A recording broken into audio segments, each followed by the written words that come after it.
بتعملي بيدك. السلام عليكم ورحمة الله وبركاته. أهلا بكم في قناة أسيل وأسينات أعزائي المشاهدين. اليوم هكلمكم عن موضوع مهم جدا. الموضوع ده يا جماعة هو مرض أخطر من كورونا 10,000 المرات. بقول لكم مرض أخطر من كورونا. أنت ممكن تكون عندك المرض ده وأنت لا تشعر، وأنا ممكن يكون عندي المرض ده وأنا لا أشعر، وكثير من المشاهدين ممكن يكون عنده المرض ده وهو ما يعرفش. ايه هو المرض يا عم احمد اللي انت هتكلمنا عنه النهارده ده؟ هقول لكم هو مرض الرياء. مرض الرياء. الرياء ممكن يضيع عملك كله، يضيعك في دنيتك ويضيعك في اخرتك، ويجعلك والعياذ بالله من اهل النار. ليه الرياء؟ لان الرياء انت ممكن تعمل العمل بنية الخير لله سبحانه وتعالى، ويتحول هذا العمل من الله سبحانه وتعالى الى تسرب لا تشعر به الى غير الله. فربما تكون بتعمل الخير في يوم من الايام وتبص تلاقي نفسك بتعمل الخير وفرحان انك عملت الخير عشان الناس تقول عنك انك بتعمل الخير ده. بتعمل الخير علشان يقول عنك انك راجل خير، بتعمل الصواب عشان يقول عنك راجل بيعمل الصواب، فتشعر بذلك بفرحة في قلبك، وبذلك دخل لك الرياء. عندما يدخل لك الرياء بيضيع عملك اللي انت عملته كله، بيضيع كل حياتك منك وانت لا تشعر، بتضيع منك حياتك ودنيتك كلها. ازاي؟ ممكن يتسرب اليك الرياء كخباب النمل، زي ما قال رسول الله صلى الله عليه وسلم: فانه اخفى على امتي من خباب النمل. ما الخلاص يا رسول الله؟ ما الخلاص يا رسول الله اذا دخل الينا الرياء؟ هناك علاج قاله النبي صلى الله عليه وسلم للتخلص من الرياء.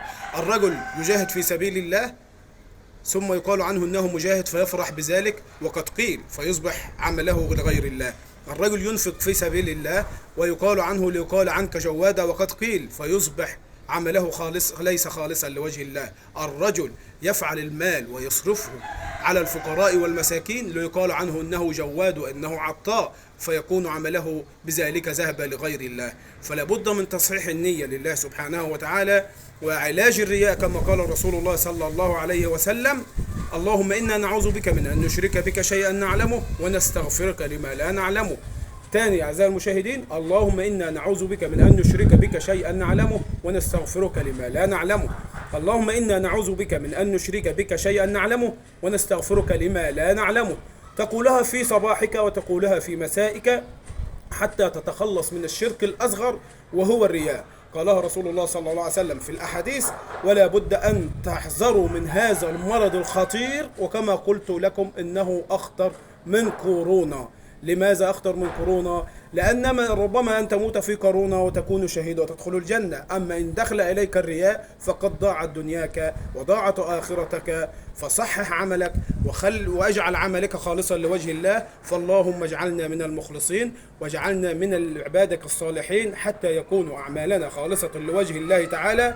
أعوذكم وأعوذ بالله وأعوذ بنفسي من الرياء. ونقول جميعا: اللهم إنا نعوذ بك من أن نشرك بك شيئا نعلمه ونستغفرك لما لا نعلمه. أعزائي المشاهدين، رسالة من أخوكم إليكم: إياكم والرياء، إياكم والرياء، إياكم والرياء. وصلى الله على سيدنا محمد وعلى آله وصحبه وسلم تسليما كثيرا مباركا فيه. ما تنسوش تشجعونا بلايك ونصيحة جديدة من أخوكم أحمد في قناة أسيل وأسينات. والسلام عليكم ورحمة الله وبركاته.